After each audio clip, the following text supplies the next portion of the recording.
Hello everyone, good morning সবাইকে and welcome back to my channel. তো তোমরা সবাই কেমন আছো? আশা করছি খুব ভালো আছো, আর আমিও কিন্তু খুব ভালো আছি। তো সকাল সকাল ঘুম থেকে উঠে কিন্তু ফ্রেশ হয়ে গেছি, আর ফ্রেশ হয়ে তারপরে দেখো বেড ক্লিন করে নিয়েছি। আর এইদিকে দেখো আমার মা কিন্তু এদিকে চা দিয়ে গেছে। তো এখন এই চাটা খাবো। আর কি বলবো, আজকে সারাদিন কি করব কিছু জানি না। তো দেখা যাক কি করি না করি, তোমাদের সাথে পুরোটাই শেয়ার করব। আবার সামনে আসছি একটু পরে, ওকে? তো হ্যালো বন্ধুরা, আজকে সকাল থেকে জাস্ট অল্প একটু ব্লগ করেছিলাম, তারপরে কোনো রকম ব্লগ করিনি। স্নান ধান করে ফ্রেশ হয়ে বসে গেছি। তোমাদের সঙ্গে না আজকে কিছু মনের কথা বলবো। তো কথাটা হচ্ছে, শুনতে হয়তো খারাপ লাগবে, বাট কথাগুলো সত্যিই বাস্তব। তোমরা মিলিয়ে নেবে কথাগুলো আমি সত্যি বলছি না ভুল বলছি, তোমরা মিলিয়ে নেবে। তো হয়তো কথাগুলো অপ্রিয় হলেও সত্যি কথা। তো চলো বলি, পৃথিবীতে না সব থেকে শত্রু কে হয় জানো? মেয়েদের। একটা মেয়েদের শত্রু একটা মেয়েরাই হয়। কারণ আমার বাস্তব অভিজ্ঞতা থেকে বলছি, যখন আমি ফার্স্ট ছোট ছিলাম, যখন বন্ধুত্বের মানে বুঝলাম, তো তখন অনেকটাই ছোট, 7-8 থেকেই তো ভালো বন্ধু হয়, ক্লোজ ফ্রেন্ড হয়। তো আমার একটা মেয়ে বান্ধবী ছিল। তো সেই বান্ধবীটা কি বলবো, সেই বান্ধবীটা আমার এতটাই মানে ক্লোজ ছিল। ইভেন আমি যেরকম ড্রেস পরতাম ও সেম, দুজনেই সেমই ড্রেস পরতাম, হয়তো কালার ডিফারেন্ট হতো। তো দুজনে ম্যাচিং করে ড্রেস আপ পরতাম, একই রকম ব্যাগ কিনতাম, একই সাথে শপিংয়ে যেতাম, সকালবেলা কিছু খেলে ওকে শেয়ার করে খেতাম, ও আমার বাড়িতে আসতো, আমার মা ওকে খাইয়ে দিত, আমি ওদের বাড়িতে যেতাম, ওর মাও আমাকে ভীষণ ভালোবাসতো। তো ভীষণ ভালো বন্ধুত্ব অনেক বছর কন্টিনিউয়াসলি চললো। যখন কলেজে উঠলাম, কলেজে ওঠার পরে ওর একটা বয়ফ্রেন্ড হলো। তো বয়ফ্রেন্ড আসার পরে ওনা দেখলাম অনেক চেঞ্জ হয়ে গেল, আমাকে মিথ্যা কথা বলতে শুরু করলো একের পর এক। কলেজ যাব যদি বলতাম, কলেজ যাবি না, বলতো হ্যাঁ তুই যা, আমি একটু পরে যাব। তো ঠিক আছে, আমি আমার অন্য বান্ধবীদের সাথে চলে যেতাম, বাট ওকে না খুব মিস করতাম, ভীষণ মিস করতাম। তো তারপরে হচ্ছে কলেজে যখন আর কি যেতাম, গিয়ে দেখতাম ও একটা অন্য ছেলের সাথে বসে আড্ডা মারছে, আর ওদেরই ফ্রেন্ড সার্কেল ছিল। তো ওর পাশ থেকে হেঁটে যেতাম, আমার দিকে তাকাতো, আমি ওর দিকে তাকাতাম, বাট কথা বলতো না। আমিও ইগনোর করতাম, যে আমাকে ইগনোর করছে আমিও ইগনোর করব, কারণ আমি চাই না আমার জন্য কেউ আর কি ডিস্টার্ব হয়ে যাক। তো এরকমভাবে চলছিল। লাস্টে হঠাৎ করে ওদের বাড়িতে ভীষণ বড়সড় মানে প্রবলেমে ফেসে যায় ও। সেই সময় সবটাই আমার উপরে দোষ চাপালো, কিন্তু ওর সাথে আদৌ আমার কোনো রকম কন্ট্যাক্ট ছিল না, কোনো রকম কথাবার্তা হতো না। তো সবাই যখন আমাকে জিজ্ঞেস করতো তোর বান্ধবী এরকম এরকম একটা কাজ করেছে, তুই তো সব জানতিস, বাট সত্যি বন্ধুরা বিশ্বাস করো কিচ্ছু জানতাম না আমি। তো যাই হোক, সব দোষ মেনে নিলাম, কিন্তু ওর সাথে কথা বলা বন্ধ করে দিলাম।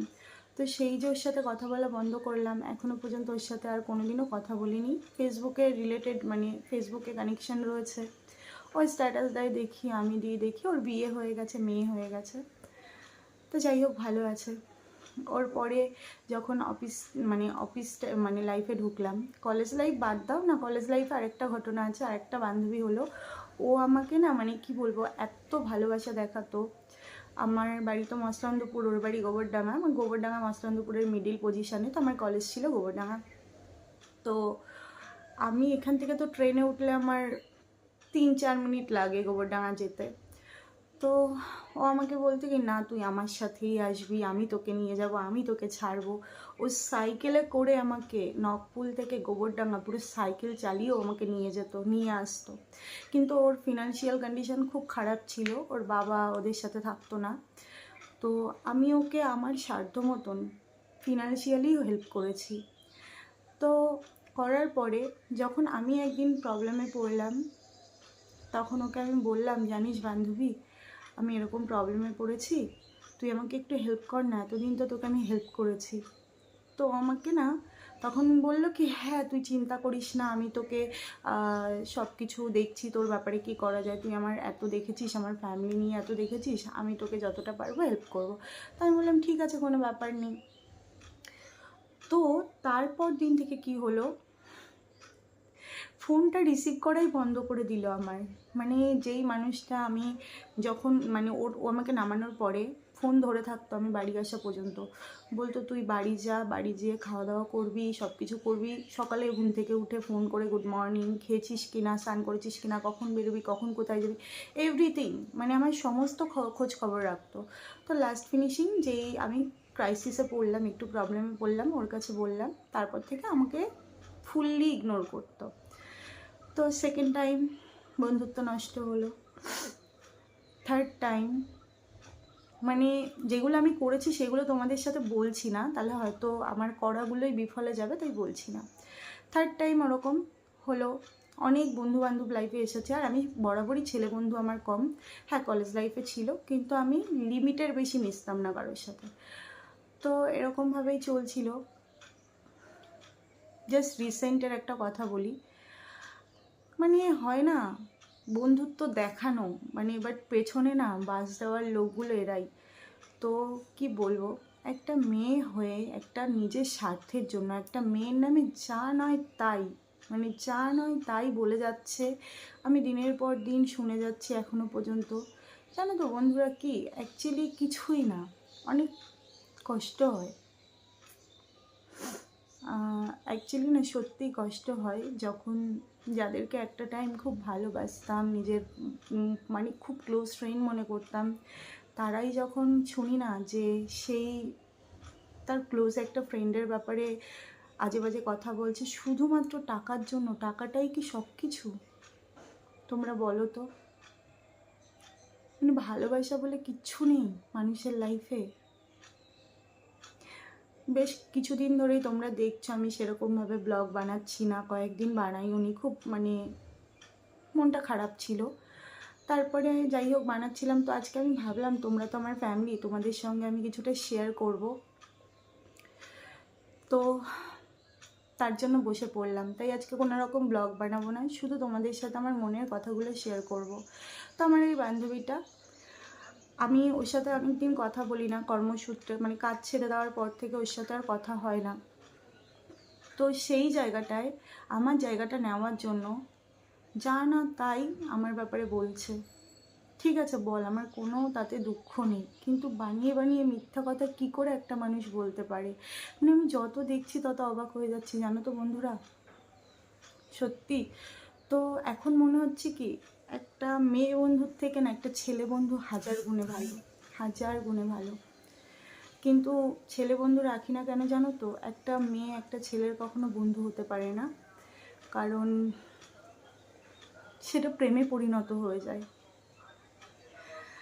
কারণ ওরা হয়তো কেউ হয়তো বলে না, বাট হ্যাঁ একটা ছেলে একটা মেয়ে যদি পরস্পর বন্ধু হয় না, তখন হয়ে যায়।